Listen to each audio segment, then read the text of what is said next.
Om Namo Bhagavate Vasudevaya. Om Namo Bhagavate Vasudevaya. Om Namo Bhagavate Vasudevaya. Hare Krishna. Today's pre-Janmashtami lecture titled How to always live in Vrindavan in my notes, and here how to always be in Vrindavan, one small word difference, same meaning. How to always live in Vrindavan. Out of so many living entities in this planet, not many people know about Vrindavan.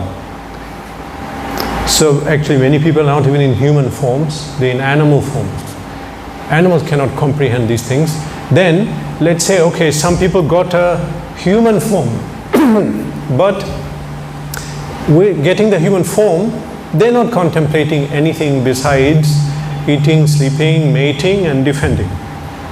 So out of even the humans, they're very few. Now some humans think about attaining spiritual perfection. Out of those few, some will know Vrindavan. Who knows the verse in Bhagavad Gita? Sing this. Say. There's a verse in Gita saying everything what I just said. I'll say first word. Manushanam ahasreshu kashchid yatati siddhaya. Out of so many people, only some will think of perfection. Out of those, Krishna says, only some will know me. Hardly. This is what it means by Guhyam. Raja Vidya Raja Guhyam. You cannot find this knowledge. I want to know about Vrindavan. And people will even say there's no place like that. There's no person like Krishna. So this is Ati Guhya. It's not even given directly in the Vedas. Directly you cannot find some information about Goloka. It's given indirectly because to give a chance to people who wanted to escape Krishna. We don't want to know Krishna, we don't want to know God, we want to enjoy. Okay, so it's not given directly. But in some sources you can get it directly. We personally, we are living in this material world where God is, there's a saying, God is present, conspicuous by His absence. There is no God here, there is no one in control, we cannot see at all. And then for people who are a little bit thoughtful, they'll be starting to wonder what's going on, how is everything working? They start to wonder. So by not seeing Krishna, people, or by not understanding what is the support of this world, what is the purpose, people start to speculate. What is life, what is this world? So some say, life is not real, life is a dream. But these people who say they're expert at enjoying the world and the dream. They say it's not real, it's not factual, but they're so busy trying to enjoy this unfactual place. Some say that goal of life is just enjoy. Or they say goal of life is we have to help all the stray dogs. They shouldn't be harmed, they shouldn't be rounded up. We have to take care of the dog, that's their life purpose. Other people, save the whales, save the whales. They hold up placards. They dedicate their life to the whales. Or in East Africa, there was one woman, save the gorillas. She'll go and live with them. Why? We have to take care of them. Why are we destroying the trees? So like so many things people are, okay, stop pollution. Actually, we should stop pollution. We should save the whale. But what can we do? How many things can we do? Stop pollution. Others, I just came from Bangalore, someone's writing everywhere all over the city, go vegan, go vegan. Their aim is everyone should become vegan. This is their purpose. So everyone now, not seeing God, not knowing Veda, everyone is saying, okay, what is the goal of life? They're coming up with different ideas. Okay, so now to put it, yeah, so now we see, look, for example, people are going through life having different aims in life. And they take different bodies, you see this. They took giraffe bodies, human, dog, cat, in different planets. Journey of the soul. Going all over the universe. Brahman, Brahmite, Kona, Bhagyavan. So They go and in all the different life forms, they're looking for this happiness, peace, tranquility, harmony. It's not coming. Okay, so by not seeing Krishna, by not seeing any purpose, people make up their own things. So, to put it very simply, to stop all this nonsense, Krishna comes. Here I am, look, this is me. Okay, this is what the absolute truth is. This is what you should be doing. You should be in this Leela. What are you doing in this material world? That is not real. This is real. So Krishna comes to show us. He enacts pastimes, and actually this word Krishna comes from a Sanskrit word, akarashan, attracting everyone. Who is Krishna? The one who is attracting everyone. All attractive. He is attractive even to demons, anyone, everyone. So Krishna descends into this world just to show people, because otherwise they'll keep wandering and doing different activities. Then he shows them, no, this is not the thing, don't worry, don't get stuck in this material world, get out, come here. So he leaves behind his pastimes, and the pastimes attract people. They attract, and the jivas who are about to get liberation, they'll enter that Leela. Then that is their final birth, they go back to Godhead. So this is the Krishna's descent into the material world. Some people say, very common arguments, especially one particular religion. Why should God come in this world? It's like if I make a watch and I want to enter the watch. That doesn't make sense. Why should I enter a watch? Definitely, that doesn't make sense. But why should Krishna come into this material world? It's given in Shastra. Dharma samsthapanarthaya, to establish dharma. Now, what is dharma? Dharma is that everyone should be worshipping Krishna. This is the sum and substance of religion. Sarva dharman parityaja mamakam sharanam vraja. The ultimate definition of religion is we should all worship Krishna, that's it. So to establish that, Krishna comes. You should worship me. There is no one more beautiful than me, no strong, more in control, more attractive than me. Okay, so Krishna descends into this material world on schedule. We are given the information. Okay, let's see, now it's not working. Oh, here it is. Okay, so now I'm going to make sure I confuse you in this slide. Okay? Krishna comes once in a day of Brahma. How long is the day of Brahma? Brahma's one day is 1000 Divya Yugs. Okay? What is a Divya Yug? Now you're reading everything. You can see. Divya Yug means Satya, Treta, Dwapar, Kali. That is one Divya Yug. 1000 of these is Brahma's one day. So how long is one day? How long is one Divya Yug? Means how many years, millions in our human calculation. Okay, not to go too much in detail and confuse you, but anyway, Satya, Treta, Dwapar, Kali altogether is 4.32 million years. Sorry, I'm not familiar with lakh or so much. 4.32 million years means something like 43 lakh, I think. Anyway, so now that 4.32 lakh million years is one Divya Yug. Times 1000 is one day of Brahma, which means 4.32 billion years. Billion means 9 zeros. Then, same period is his night. Night, what happens? There's a partial destruction. Everyone goes to sleep in Vishnu's form. Then again there's a partial creation of the lower planets. So one Divya Yug is the 4 Chatur Yugas. 1000 of these make Brahma's one day. Another 1000 make Brahma's night. So when there's 1000 cycles and 1000 nights, in that period, Krishna comes once. He'll appear.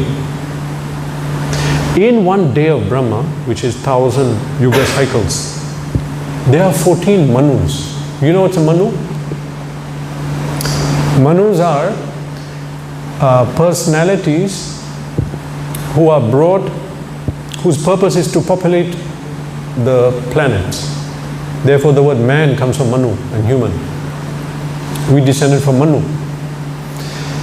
So Manu, there are 14 in one day, okay?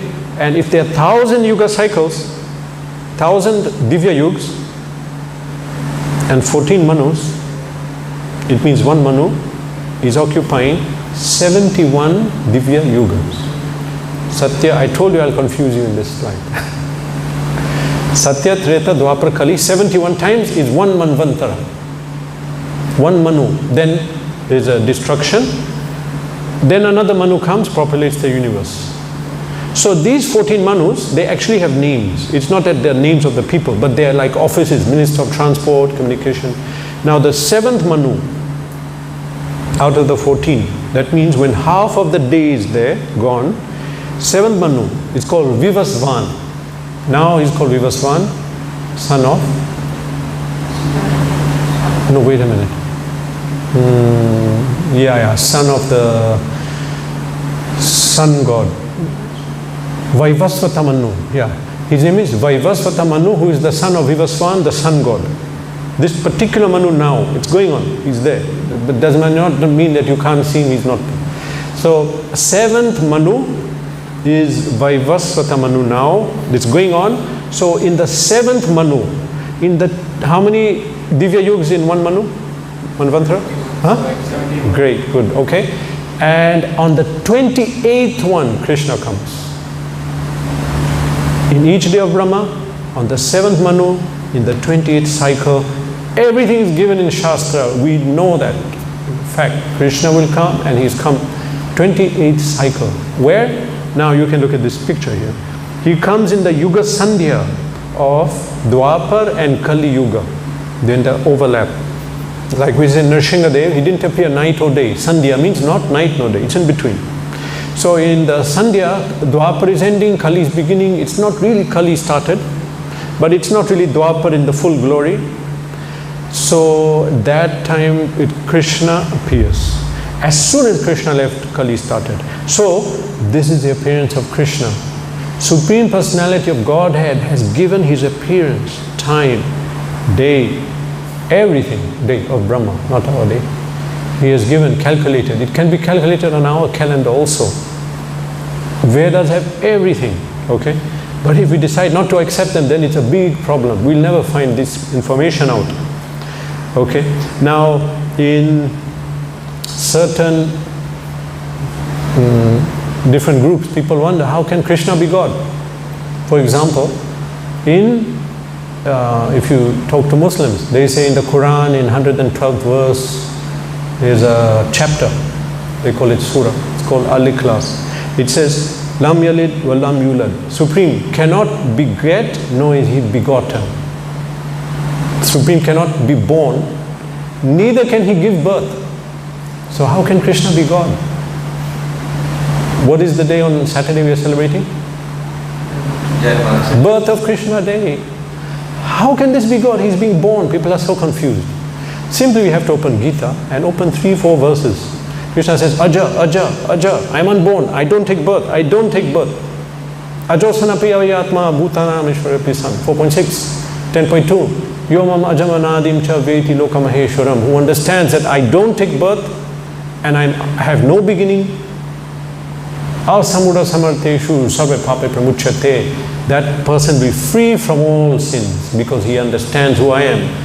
His sins will be destroyed simply by knowing me. So Krishna repeats, I don't take birth, I don't take birth. Then what happened on the Ashtatithi in Krishna Paksha of Bhadra Purnima, of Bhadra Mas? What happened? Krishna took birth. No, if you read Srimad Bhagavatam, what happened is Krishna entered the mind of Vasudeva. Then Vasudeva became effulgent and bright. Then he entered the mind of Devaki. Then she became effulgent, and by looking at her, Kamsa knew, oh my God, he's coming, he's coming, he's going to kill me. And he got panicked, he understood, Krishna has come. Otherwise, how is my sister looking so bright and effulgent? Okay, then after he entered her mind, he just came there, he just appeared with 4 hands. Which baby is born with 4 hands yellow silken dhoti, jewel helmet, jewels on the hands, everywhere. Does not happen. Okay, so Supreme Personality of Godhead appeared like this. He's not born. He appeared. So what happened? Janma, that is a Leela. Leela is some spiritual pastime. Pastime is spiritual event. It's not something that is like our activities of taking birth. Okay, so Krishna appeared. But when Krishna comes, he doesn't come alone. It's like when a prime minister comes, you don't think he's come alone. He's come with the secretary and this minister, that minister, whole group of security people, so many. So Krishna will come with the peacocks, cows, the gopis, and all the different devotees. But before all of them, what came? Before Balaram, gopis, gopas, cows, peacocks, trees, Yamuna, no, not Yamuna. Before all of that, what came? Govardhan, Yamuna, in one word? Yamuna, Govardhan, Keshigha. One word. Vrindavan. Vrindavan came before. When Krishna descends, his dham descends. Actually, in one Shastra it says that when Krishna told Radha that I am going to descend, will descend, she said, I am not going unless Vrindavan goes. That is also written. That's the internal reason. But Krishna doesn't enter material world at all. He doesn't touch matter. He's always in the spiritual energy. And Balaram supports his existence, giving the chair, thread, cloth, he expands. Krishna is always spiritual. Before Krishna came, his dham came. Dham, in Srimad Bhagavatam it's written, it was called Madhu. Then later it became Madhupur. Then became Mathura. Even in ancient, in Tamil literature, because the word is modified in Tamil, so it became Madurai actually. In the verses glorifying Mathura, in some of the verses, it's referred to as Madurai. That is Madhupur. That is I have heard that the Supreme Personality of Godhead came from Yashoda, not Devaki.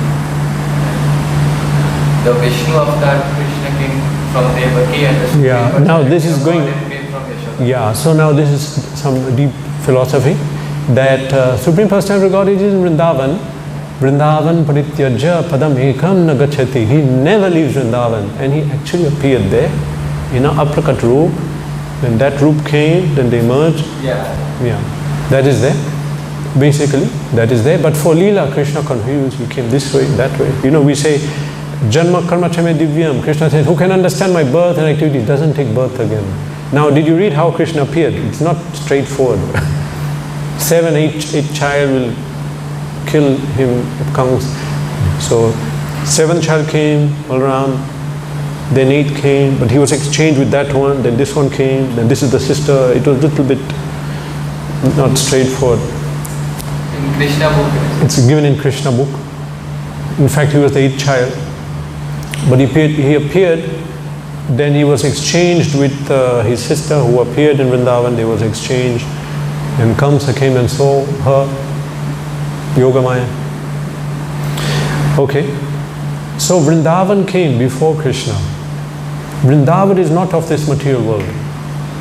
Why is Bharatvarsha glorified? Not this country, this planet. It's glorified because Krishna comes here.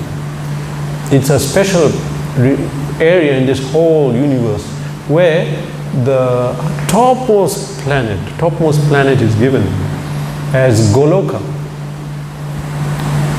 This is a replica of this Goloka chart, where in our Gaudiya Shastras they explain with the verses how Goloka is the topmost. And actually, we are saying our Shastra, but actually in the Vedas also it's given, but it's not given directly, because this is the thing, that Krishna is hidden in the Vedas. That's even mentioned in the Srimad Bhagavatam. It's when Jnana me paramaguhyam. No, not that one. Okay, there's one word. where Krishna says that knowledge of me is given in a hidden form in Shastra. And he says that I like it when my descriptions and narrations are given in a hidden form. Even there's a word in the Bible, they use the word parables. They never say things directly, some rhyme, something indirectly. That is to hide it from people who criticize and who are non-devotees. And those who are devotees, Krishna gives intelligence to understand. I can see Krishna in these verses, but they cannot. Veda Parama, anyway. So it's given in hidden form. But in Rishis come, sadhus, and they write Smriti. Smriti is same Shastra, but it's not from the 4 original Vedas. Now some say Veda is only Rig Veda, Rig, Sama, Yajur, Atharva, not Purana, not this. Some say that. But in Chandogya Upanishad, which comes in Yajur Veda, it says that the Smriti should be accepted as Veda. So Bhagavatam, all the 18 major Puranas and minor Puranas are accepted as Veda. Now there is given about Goloka. Golokanam nijadhamni tale chatasya devi mahesha haridhamasa teshu teshu. Higher than Devi Dham is Haridham, Vaikuntha. Higher than Vaikuntha is Golok Dham. Vaikuntha is the highest place in existence. In Golok is the highest place in existence. The Leela in Vaikuntha is called Aishwarya Leela. That means God is worshipped in a bhav of that He is so great, I am a small, I am a servant, I bow down, I make offerings, I pray, and He is sitting on a throne. That is Vishnu. That is the form. It's called Aishwarya Bhav. Okay? Then, in Navadvip, Krishna manifests in Mahaprabhu form. There, worship is, it's in Audarya Bhav. Audarya means so much mercy. And when Krishna, Mahaprabhu comes here, he manifests so much mercy. Anyone can come and join the Leela, anyone. So there is Aishwarya Leela, then Audarya Leela, and Vrindavan is known as Madhurya Leela. Very intimate, very close dealings between Krishna and his friends and gopis. Not that he's a great God, no. Just like two brothers, two friends, Krishna will carry sometime when they lose the game, the loser has to carry the other one, so Krishna is carrying the other gopas. They are covered, they don't know he's God. They are just enacting pastime. And if you say Krishna is God, it doesn't matter whether he's God or not, he's our Krishna. And even in Vrindavan, they don't talk about Krishna or God, they say Lala, Kishore, Thakurji. They'll not say God, Bhagavan. No, that is not allowed in Vrindavan. So that is Madhurya Bhava. It's in a sweet mood, very intimate. Therefore it's the highest. Because the most bhav, what Krishna likes, is this bhav. And he comes to show that in the Damodar Leela. In Kartik Mas we sing Damodar Ashtak. And if you see the translation of that song, by such childhood pastime as these, he comes to show that he's more attracted in the intimate form of Leela, not the Aishwarya Bhav. In one of the verses it says. So Krishna comes to show that. This is why it's topmost, because it's pleasing to Krishna. And one more thing, because the jiva gets much more happiness and pleasure. Actually we belong there. But sometimes someone says, no, I want to worship God in this form. Okay, then Vaikuntha is there. No, in this form. Okay, Ayodhya, Jagannath, many other dhams are there. Many other avatars. People to show, to manifest how the devotee wants. But highest is Krishna, Shyam Sundar. So he'll descend, and details are given in great detail of how Vrindavan is, what is happening there. The same Vrindavan comes on this planet. Therefore this planet is glorified.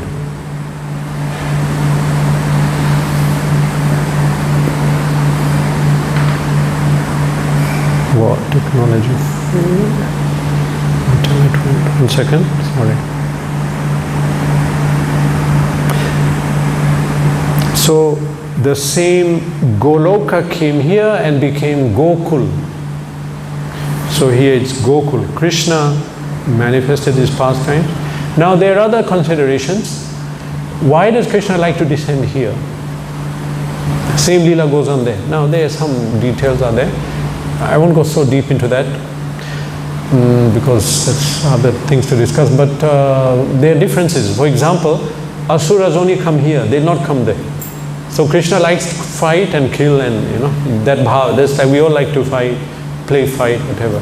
So for that Krishna comes here. Then the Asuras come, and him and Balram fight them. That's one difference. And also the jivas who are not fully pure, they'll come in and get purified in this Leela, not there. So there are some differences. So now Vrindavan descends here. Then it's known as Bhauma Vrindavan. Vrindavan here on earth. But there's no difference. So you may ask then, how come I'm entering there? I'm seeing pigs, monkeys all over the place, gutter. So that is given in Bhaktivinoda Thakur's writings, that in Kali Yuga, Krishna covers the dhams with a thin layer of material. It's not really material, it's appearing like that. So that those who are not devotees who come to enjoy get put off and go away. I cannot enjoy here. I'm not getting, everything is smelling, it's looking dirty. I cannot enjoy. I'll go to Goa or something. But who is a really devotee, they'll enter and then they'll see the vision, everything will change. They'll see the deity, they'll actually feel Krishna's presence. Vrindavan is manifest to a devotees only. Who checks that? Shiva. Kshetra Palak. Every Vaishnava Dham, Shiva is there. A form of Shiva, blocking non-devotees from entering. You may say, no, people have come, everyone enters there. They enter, but they don't enter. They walk around, they take their physical body here and there. So, but they'll not really enter. And who let them enter? Shiva, Lord Shiva.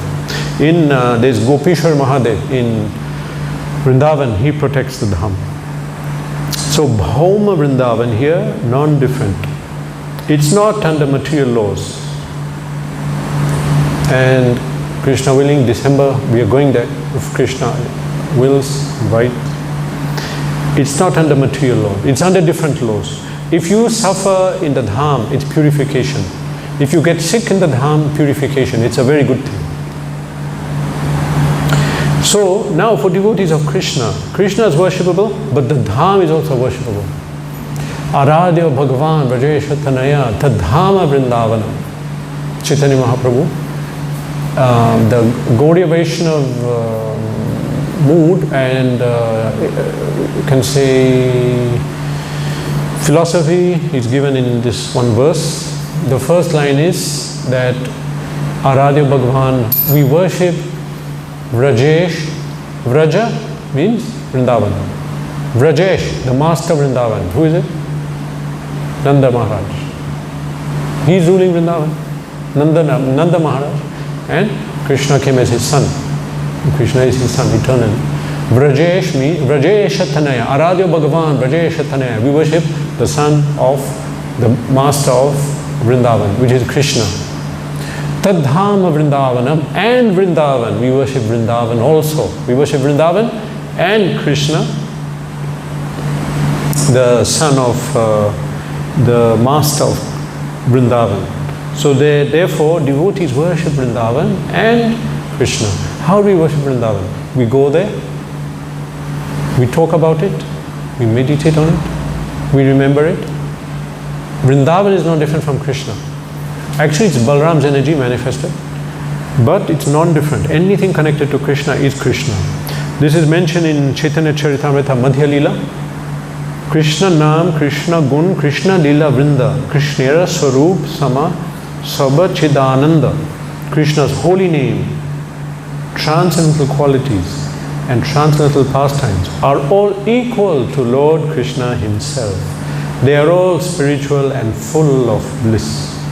Chaitanya Charitamrita Madhya Leela, chapter 17, text 135. Anything connected to Krishna is Krishna. So we talk about Vrindavan, that's Krishna. For us, you see, we cannot now see Krishna. We cannot speak. So when we go to Vrindavan, this is a great mercy. Krishna is allowing us to come and see Krishna in this form. It's non-different. So I was saying that description of Vrindavan, this is coming in many, in some hidden parts of the Vedas, and in the Smriti it comes very directly, and sometimes it comes even in some verses, openly it's spoken about. Okay, so like Brahma Samhita speaks about Goloka. Brahma Samhita is a text which is now only chapter 5 remains, where Brahma became self-realized and chanted prayers glorifying Krishna. He's seeing Krishna, seeing Vrindavan, seeing the Leela and speaking these prayers. Out of that only chapter 5 is available. Chaitanya Mahaprabhu found it in a temple. Okay, Brahma Samhita. Oh, formatting error here. I can't see the lower one. Huh? Okay. Anyway, so there are descriptions of Goloka. Here also it's not seen. Huh? Yeah. So there are descriptions of Vrindavan in Brahma Samhita in several verses. This is the last one. Maybe someone who has a phone can take out Brahma Samhita text chapter 5, or just do this, search S-R-I-Y-A, Shriya Kantha Kantha, K-N-T-A K-N-T, then the whole verse will come. Shriya Kantha Kantha Kalpa. Okay, so you got it? Okay, can you give it to me, son? This is not, because I am showing on my phone, there's some problem. Okay, so Brahma Samhita chapter 5 is some long verse where Brahma is praying. He's seeing Goloka and speaking what he's seeing. He wrote it down. How great are the Shastra that I cannot see, but I'm reading something where someone has seen and written. And because it's Veda, it's pure, so it's accepted. Okay, I'll read the translation where Lord Brahma is saying, I worship that transcendental. So Lord Brahma says, I worship that transcendental seat known as Shweta Dweep. Goloka has many different words, names. One is called Shweta Dweep, White Island. Where as loving consorts, the Lakshmis, they say Lakshmis, but Acharyas say this is Gopis. Lakshmis in their unalloyed spiritual essence practice the amorous service of the Supreme Lord, Krishna, as their only lover, where every tree is a transcendental purpose tree, Kalpataru, where the soil is the purpose gem, soils are jewels. All water is nectar, Toyam Amritam, every word is a song, no one talks, everyone sings to each other. It says, every gate is a dance, no one will just walk, when walking they'll dance. The flute is the favorite attendant. Effulgence is full of transcendental bliss, and the supreme spiritual entities are all enjoyable and tasty. That everything there is conscious. Tree, stone, you can talk to the stone, you can talk to the tree, tree will walk and go away. Yamuna is flowing, it will stop flowing. You know Damodar Ashtak Leela? Yeah? Some of you know, some don't know. Okay, I wanted to mention one thing, but it won't make sense then. So everything is okay, and tasty. Where numberless milk cows always emit transcendental oceans of milk. It's called Goloka because there are many cows. Krishna very light cows. He's just taking care of cows. Where there is eternal existence of transcendental time. Their time exists not to take away our existence, but to help in the Leela, to help to enjoy the Leela. Who is ever present and without past or future, and hence is not subject to the quality of passing away, even for the space of half a moment. Time doesn't go; it's always there. In fact, when we get liberation, because when we fell from Golok, we were in the middle of a Leela. When we go back, we'll enter that second which we left. Nothing is missed. This is explained. Because time doesn't pass. Okay, that realm is known as Goloka only to very few self-realized souls. Very few people. Goloka. It's such a mystery. People even say there is no Goloka. Other sampradayas are telling us, what is Goloka? Vaikuntha is written everywhere. Where is Goloka written? But the thing is, Krishna doesn't reveal because people criticize. What is the criticism? We see it. How is Krishna dancing with so many wives of people? Now he's God, means everyone is, all the women are his wives. And the mistake is the people who are marrying wives, that is their mistake. Actually Krishna is correct, or everything belongs to him. Okay, so the philosophical point people won't get. So better Krishna says, I bet I don't mention because they'll get offended, they'll not understand. Okay, so it is mentioned in Shastra about Vrindavan. Actually we all belong in Vrindavan. We all belong there. We're meant to be in the Leela. That's why we came. Krishna expanded so he could be in the Madhurya Leela, these Leelas, with all his devotees. Now we are supposed to be there and assisting Krishna in his Leela, that Krishna should enjoy. So everyone is working in that way. But we made a mistake. Now I want to enjoy separately. But that is not blissful. What is blissful is when Krishna enjoys, I make him enjoy. We don't understand. So when in Krishna's Leela we get unlimited, unquantifiable happiness. We cannot put in words this much, that much. Okay, so that's the purpose of our existence. So what are we doing here? Why are we in this material world? You know. Now, of course, we left. We are not in Vrindavan. We left that place, and we are meant to be there. We are meant to be in so much happiness and bliss, but we are not. This is now the suffering of the material world. We say material world is suffering. So people ask sometimes, why is God make this place full of suffering? Actually it's not, but because we are not following things how we should, we will suffer here. Now if a pure devotee comes here, he'll not suffer. Matter means absence of Krishna. When Krishna is there, it's spirit. When he's not, it's matter. Material music, spiritual music. Material activity, spiritual activity. Material activity is very transient and suffering. Narad Muni tells Vyasadeva this. Na charpan karma yadapi karanam. He says, Kuta puna shashvata bhadramishware na charpitam karma yadapi karanam. He told Vyasadeva that karma, the activities we do for sense gratification, it's actually suffering in a hidden form. So people don't see that and they're going after that. But now we are not getting that happiness. We are not getting that happiness which we're supposed to be getting in the Leela, which is so blissful, which pure devotees get also. Now because of not getting that, we are searching for that happiness. And many times I mentioned this in lectures, but we learned that it's good to repeat things because we may not get the first time, or new people keep coming, they'll get it. So now what is material life? Material life simply, in very simple terms, finding that happiness that we lost. Some people do it this way, that way, so many ways. Okay, some go to cinema hall, I'll get happiness there. Some say, okay, I'll do biking. I'll get a bike and drive all over the highways, all over South India, go biking. They're looking for happiness. That's their way. Others, that's okay, we'll go whitewater rafting. Lots of things are there for material enjoyment in this planet. Mountaineering.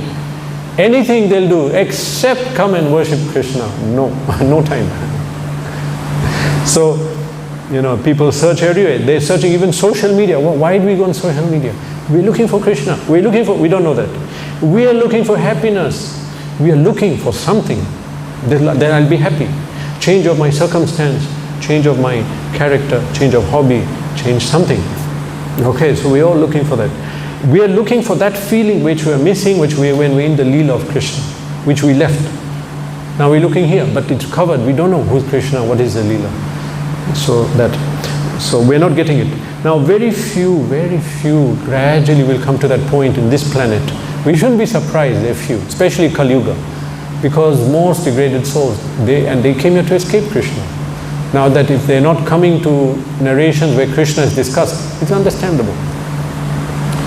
Okay, so it is possible to go to Vrindavan again. Shastra has given it. Acharyas come to tell us, this is the way, come this way. This is what you have to do. And they come and speak in so many words and books and lectures that this is not the reality, this is not the reality, it's asat, it's maya. Come to the reality, come to the reality. How? Chant this mantra, do this, read this, come to the reality. Okay, so it is possible. Okay, and there is a process of sadhana. Okay, so then after that we leave our body and we go to Vrindavan, Goloka. Maybe not one life, many lives could be. So till then what do?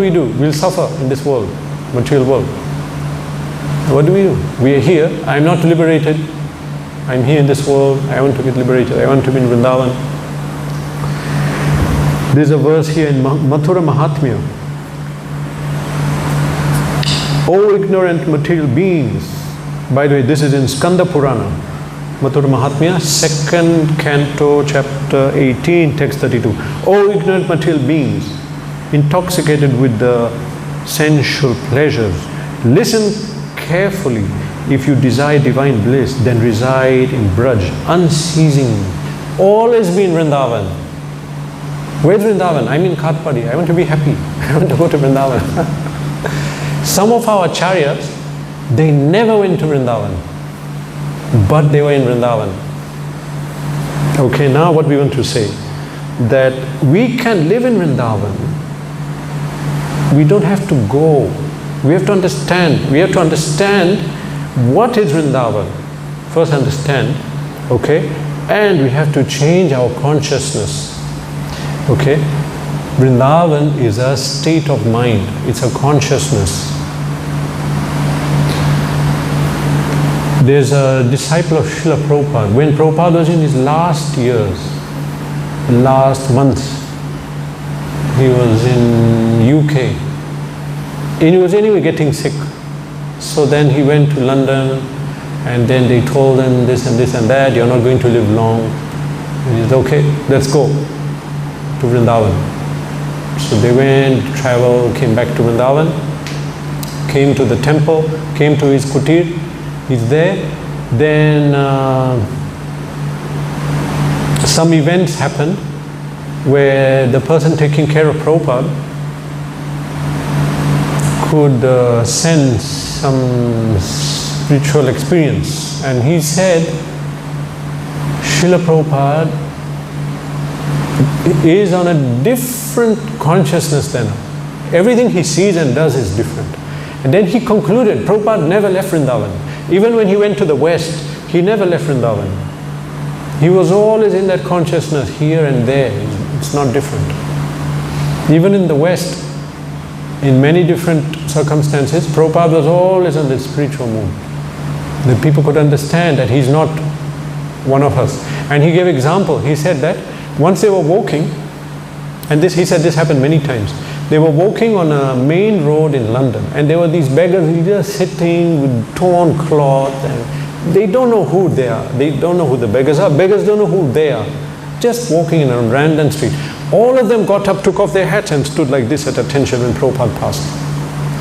He said many strange things like this happened. People could understand this person is different. For pure devotees, they are always in Vrindavan. There's when one is always thinking of Krishna and her mission, how to spread the mission, and about his Leela, and about teachings of Gita, etc., then we are always connected to Krishna, in Krishna consciousness. Now there's some verses here. Chaitanya Mahaprabhu, when he was, once he was, one of his associates said a verse to him, because he came as a devotee. Okay, it said, Tabu Vrindavan Jaha Loka Shikhaite, Shaite Karibe Tomar Jai Laya Chite. Although wherever you stay is Vrindavan, you still go to Vrindavan just to instruct people. Otherwise, you will do whatever you think best. Chaitanya Mahaprabhu came as a devotee. People related to him like that. So they were saying, where you are is Vrindavan.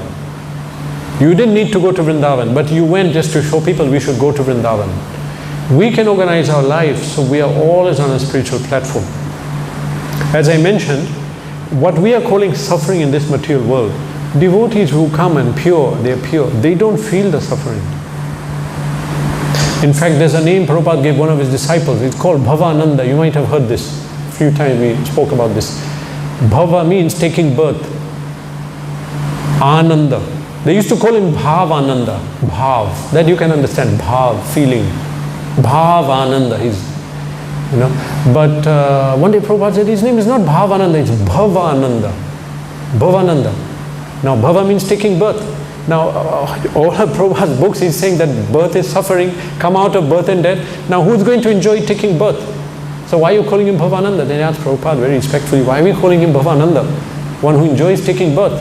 Prabhupada said there are some people who enjoy coming to this material world and taking birth. Who?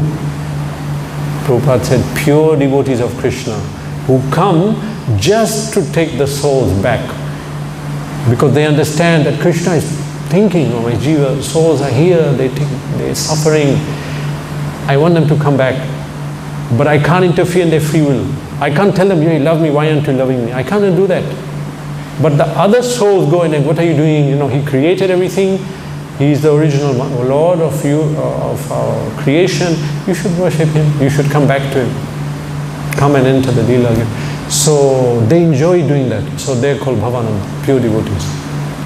Just like if you have a mother and the mother has two children and one of them is gone against the mother, childish temper, not speaking anything. So then the other child can go and speak to him and say, don't do this, Mother can't come, there's some block, she cannot come. But another son can come. So like that, some devotees who enjoy coming and rescuing people and taking them back, they will come again and again. And they enjoy that. So Bhava Ananda enjoys taking birth. Okay, there's one verse here by Rupa Goswami, one of our acharyas. And that is in Mathura Mahatmya. Okay? One who remembers Vrindavan, even from a distant place, achieves the same benefit of one who resides there. If we're always thinking about Vrindavan means if you think, you'll think about Krishna and his Leela and all these things, isn't it? So if from far away you're always thinking of Vrindavan and Govardhan, Yamuna, there's one pure devotee, his name is Vamshidas Babaji in our parampara. And then anything anyone said, you connect to Krishna, not willingly. Someone saying something, Govardhan, no, government building is there. And he'll say Govardhan. Then he'll see a river, Yamuna. And he just always thinking, someone will think he's mad. So, one who is always thinking of Vrindavan, he in Vrindavan, you don't have to go there. As I mentioned, some of our acharyas never went there. But they wrote amazing poems and you could see they're self-realized and they're in bliss, just writing about it. Okay, so that is, now Srila Prabhupada in a lecture on Srimad Bhagavatam, he said, actually Vrindavan is not a place for ordinary persons. It is in the heart of a pure devotee. Vrindavan is in the heart of a pure devotee. One who is always thinking of Krishna is living in Vrindavan. He is not touched by Maya, he is not touched by karma, he is not touched by any form of suffering, extreme hot, cold. All devatas will cooperate to make him happy. Wind god, sun god, they will not create suffering from him. Bhaktivinoda Thakur, one of our acharyas who wrote many amazing songs, and through the songs we have a very deep philosophy and literature, because Bhaktivinoda Thakur is descended from Goloka just to come in our parampara and reveal to us in deeper details which are not in the Veda.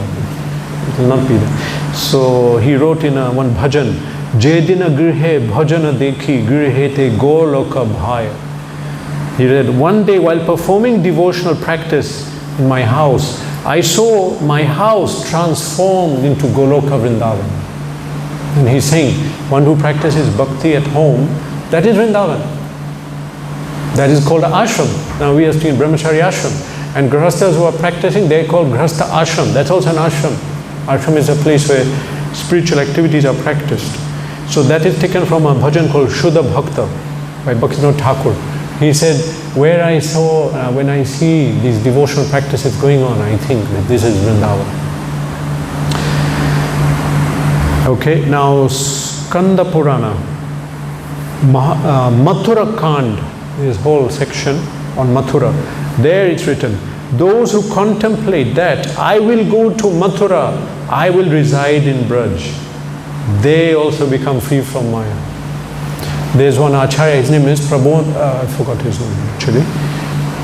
He never went to Vrindavan, but he wrote so many poems. I want to go to Vrindavan. How I'm missing Vrindavan. What is Vrindavan? When will I see Keshi Ghat? When will I see Yamuna? When will I see Govardhan? He just wrote poems. He never went. But according to this, he was there. He went there. Just by thinking about it, just by thinking, you are there. So that is Mathura Kand.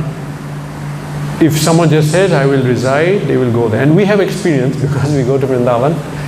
And what happens, I also, when I just remember, I was thinking, Vrindavan, all these things on me. But when we go there, we enter Maya, running around and traffic, time, we have to go this place, they have a schedule, into Maya. But when we hear contemplating, I feel deeper experience of Vrindavan. So from this we can see that, where is Vrindavan? Vrindavan is where Krishna is worshipped, Krishna is center. What is material world? I am the center, I'll enjoy. Or my family, or my country, my society, my whatever. Selfish and extended selfishness. But where Krishna is the center, that is Vrindavan. In any place, any family, house or wherever, that we are going to serve Krishna. We'll cook what he wants, we'll live how he wants, we'll wear whatever he likes us to wear, and we'll read what he likes us to read. So that is Vrindavan. Vrindavan is where Krishna is the center, that is Vrindavan. Because Krishna is absolute. If we worship and think of him, then everything connected there becomes connected to him.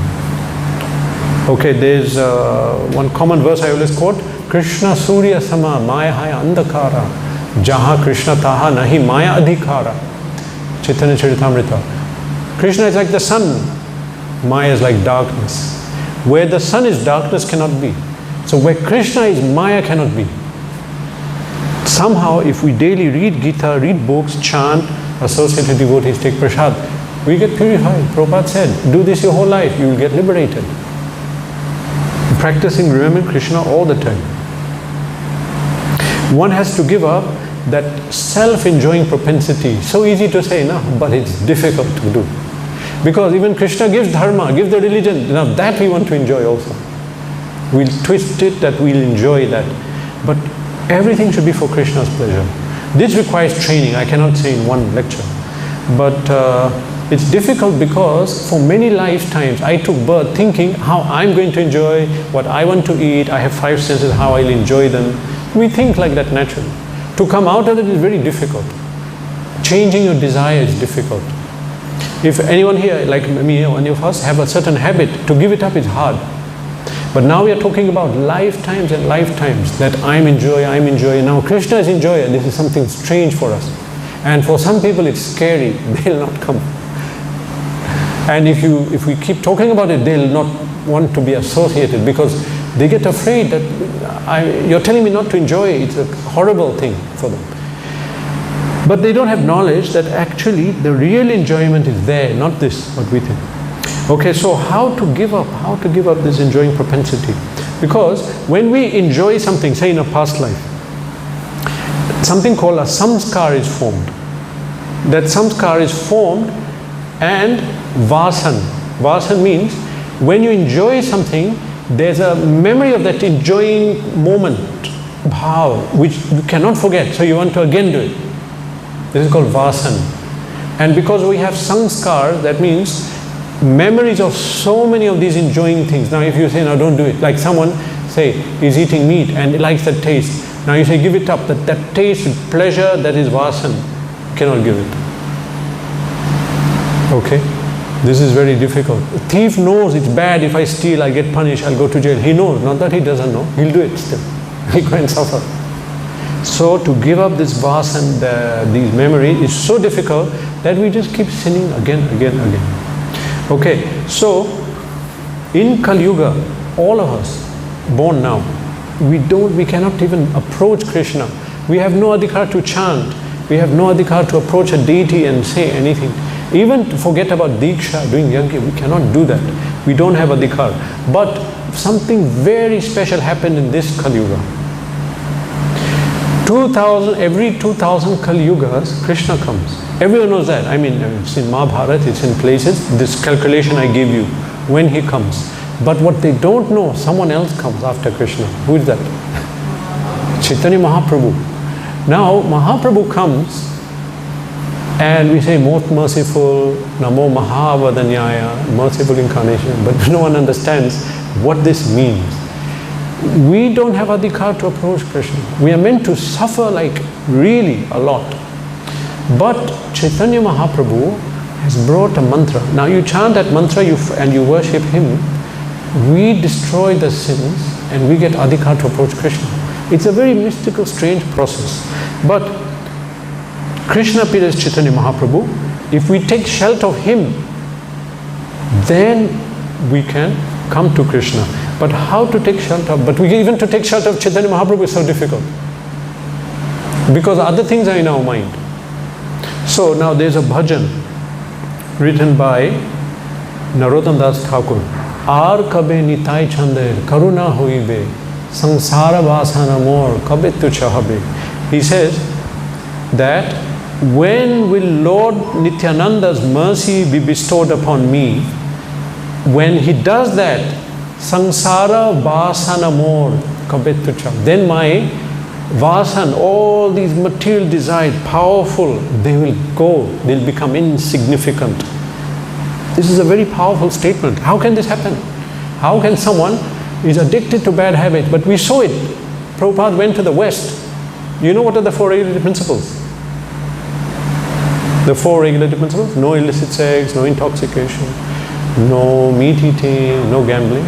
But that was their life. That was the 4 things. That's what they did. Now if you say don't do that, then what do we do? But they got purified and became great preachers.